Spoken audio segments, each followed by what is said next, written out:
Bonjour, bonsoir les amis Gilets jaunes. Alors avant de commencer, il y a, je pense, la plupart qui me suivent connaissent Mika de la chaîne On va pas se mentir. Et donc il vous passe un petit message personnel. S'il ne fait pas de vidéo depuis une semaine, là, depuis quelques jours, c'est parce qu'il a été censuré par YouTube. Parce qu'il a encore dit des conneries.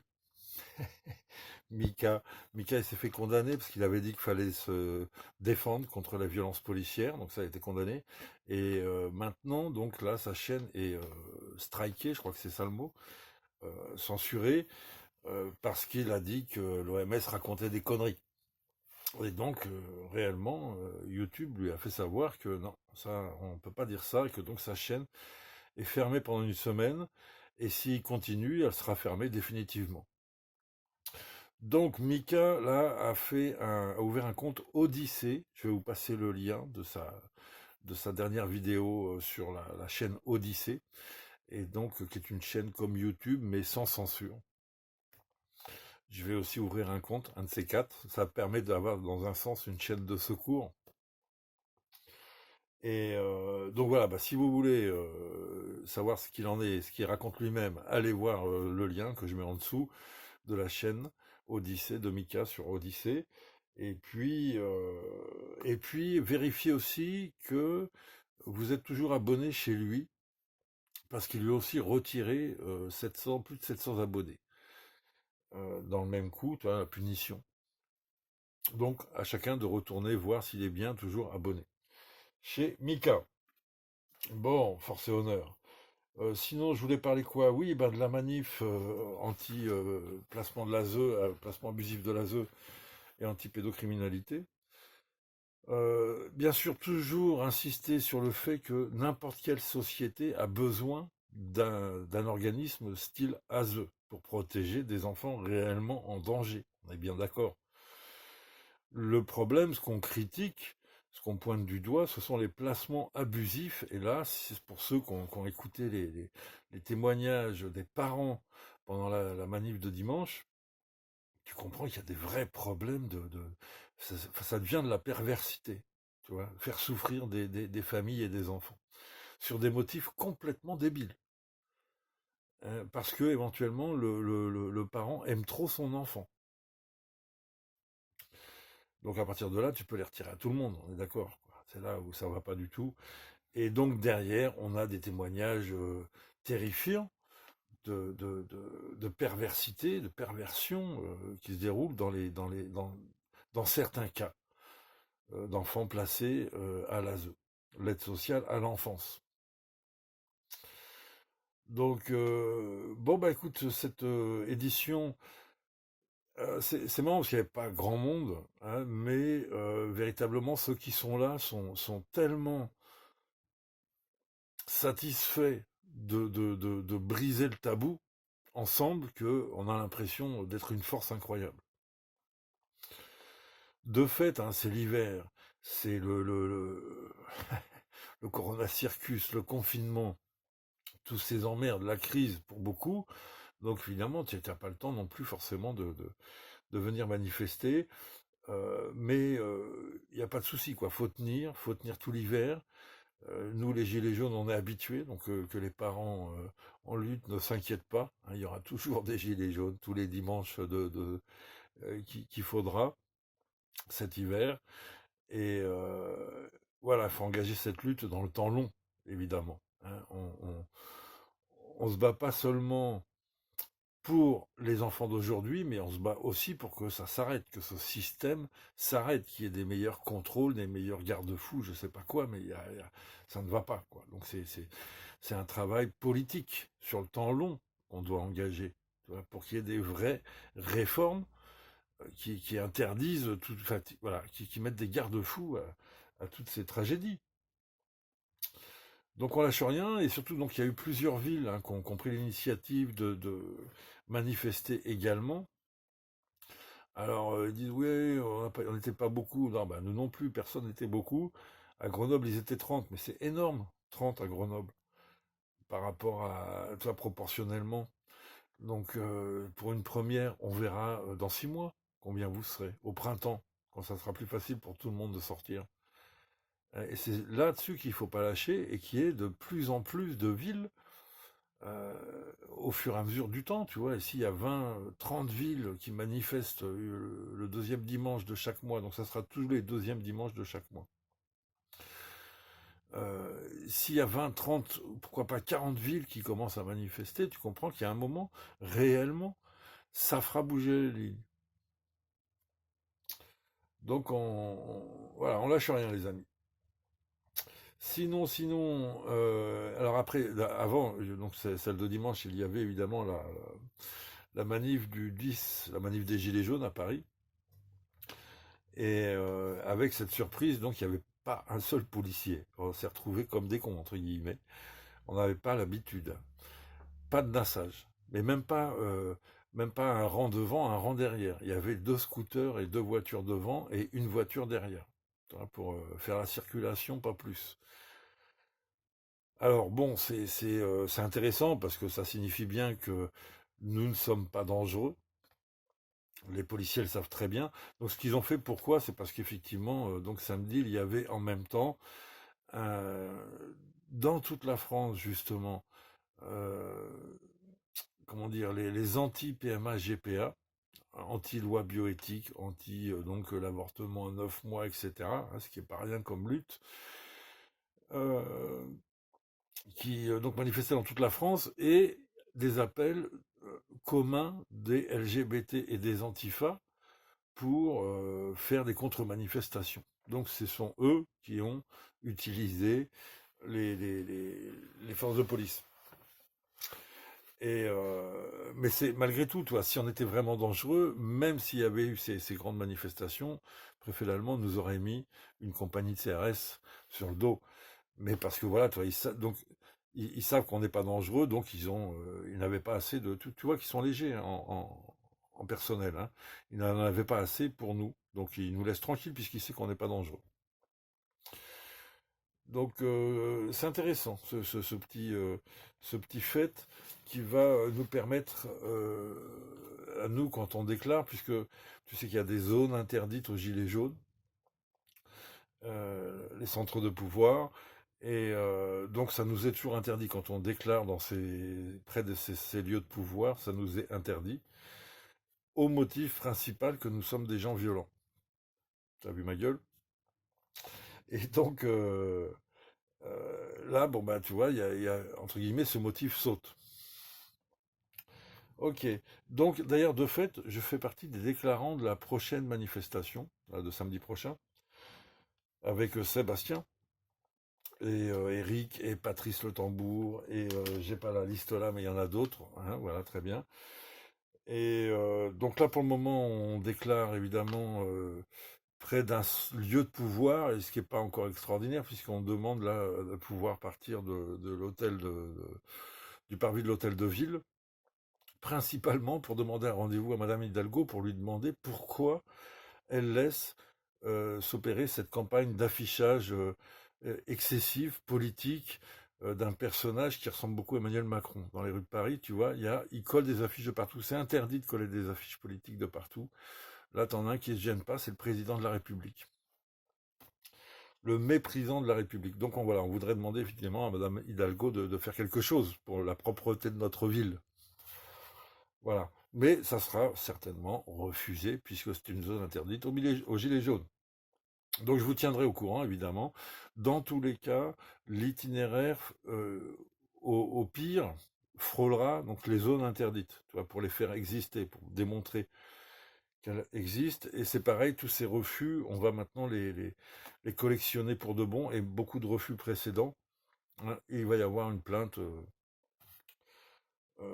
auprès certainement d'abord de législation française, mais ensuite le tribunal européen des droits de l'homme. Ça sera fait. Bon, je rappelle qu'une manifestation, ça c'est vraiment très important. Il faut arrêter de se mentir, comme dit Mika. Une manifestation, ce n'est pas une révolution. Celui qui va en manifestation avec l'idée aujourd'hui de faire la révolution, il se trompe, il se ment à lui-même. il est poussé, il est porté par son élan, par sa colère, par ses utopies, mais ce n'est pas l'occasion d'une manifestation qu'on fait une révolution. Les révolutions, ça a toujours été des mouvements de foule comme ça, incontrôlables. Il n'y a pas de déclaration, si tu veux. Euh, il y a eu tentative, on va dire, les premiers actes, hein, l'Arc de Triomphe, etc. Mais dans un sens, ben, les faits montrent que ça a échoué. Tu vois, que le pouvoir n'a pas été renversé aux premiers actes. Alors qu'il y avait le nombre et la colère. Et là, aujourd'hui, où nous ne sommes ni le nombre, et somme toute, tous les radicaux ont quitté les manifestations en disant ça sert à rien, bon, bah, on n'est pas non plus, tu vois, c'est pour ça qu'il n'y a plus de flics, parce que ceux qui restent, les plus déterminés, bizarrement, euh, ce sont les moins violents. Donc, à quoi sert une manifestation réellement? À quoi ça sert?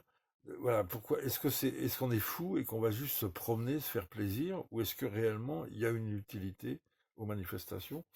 Moi, je pense qu'évidemment il y a une utilité, sinon je n'y serais pas. J'en vois trois.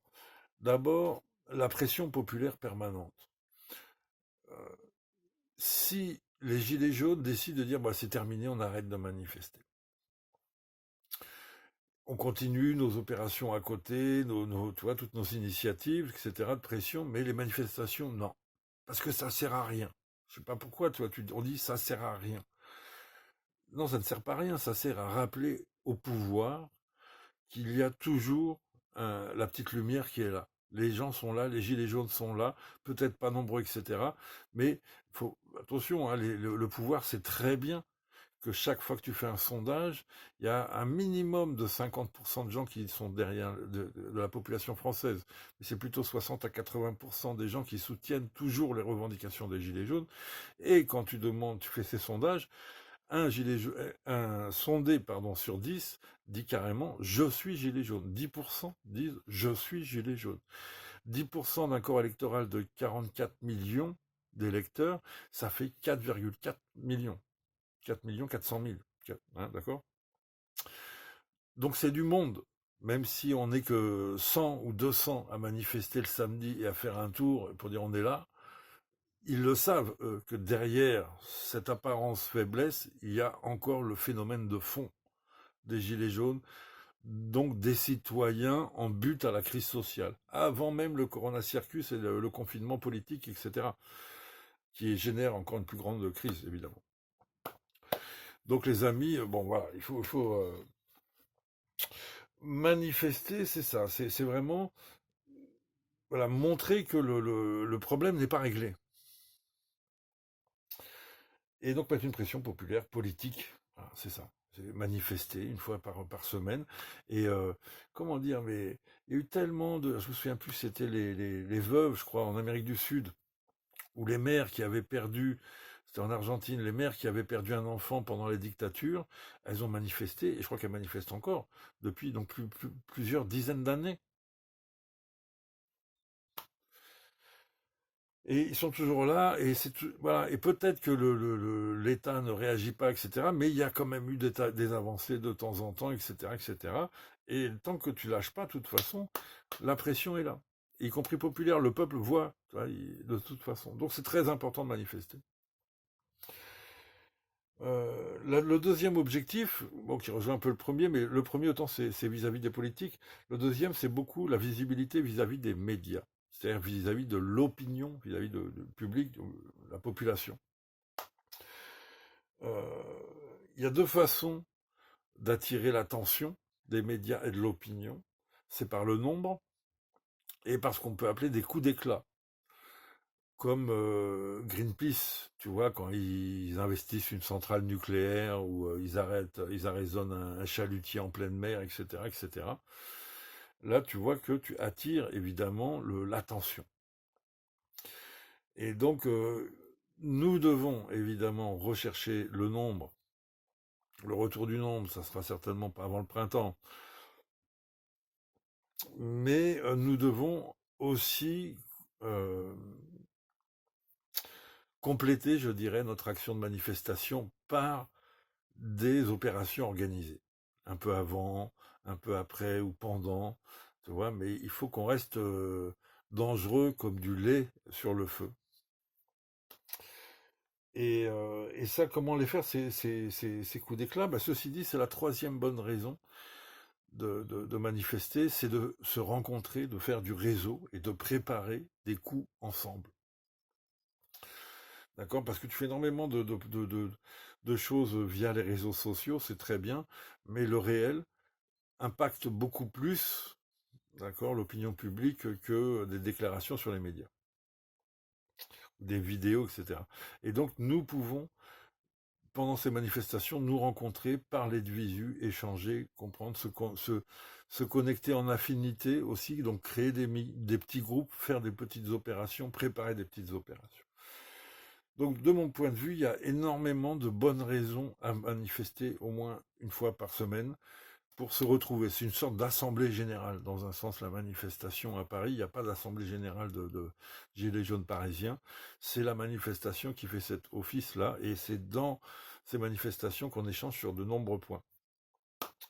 Donc voilà, tu vois, mettre une pression politique, mettre une pression donc médiatique, ou en tout cas sur l'opinion publique, et se rencontrer pour consolider les réseaux. Il y a plein de bonnes raisons, au moins 3, pour manifester.